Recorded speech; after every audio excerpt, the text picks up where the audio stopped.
Olá pessoal, na aula de hoje a gente vai aprender aí a fazer a criação de um cluster sem depender das ferramentas que os derivados do Debian nos oferecem, né? Sem os facilitadores. Então, se nós observarmos aqui, nós temos aí os seguintes programas, né? As seguintes ferramentas que o Postgres utiliza.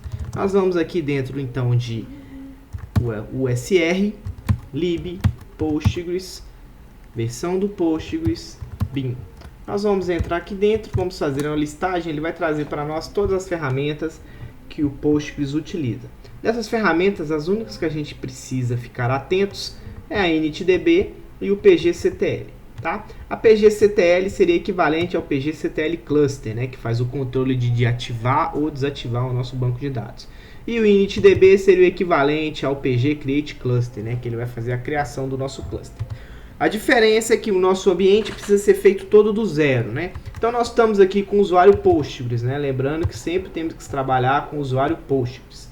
Então nós estamos com o usuário Postgres, eu vou criar um diretório dentro de var lib Postgres, versão do Postgres teste. Então eu vou criar um diretório dentro do var lib Postgres que vai chamar-se teste. Então o meu cluster chama-se teste. Então eu acabei de criar o diretório.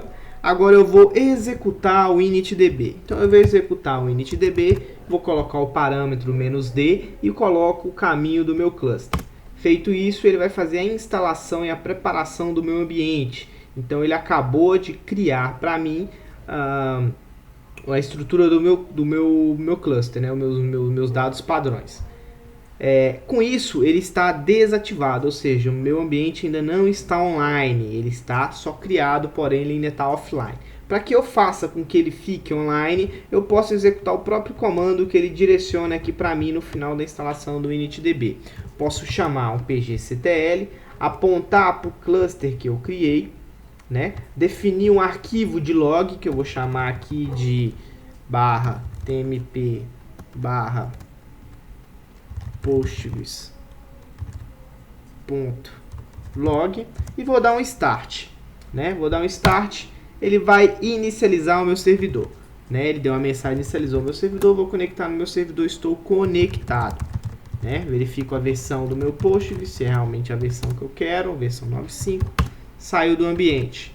Então o meu ambiente está ativado. Para eu parar o meu servidor, eu posso utilizar o próprio pgctl, "-d", a mesma configuração, a diferença é que eu executo um stop no final. Fiz isso, ele vai parar o meu servidor já não se encontra online. Beleza? Então é dessa forma aí, vocês podem observar que é uma forma muito mais complexa de se criar um cluster no Postgres.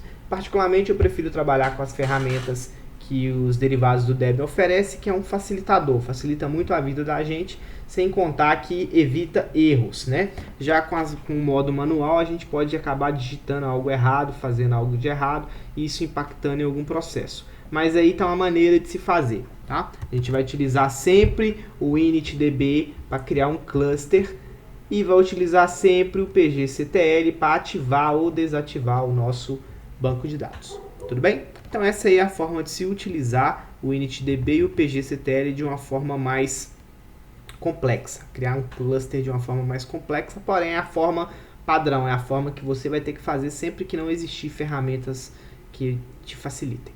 Ok? Então até a próxima aula.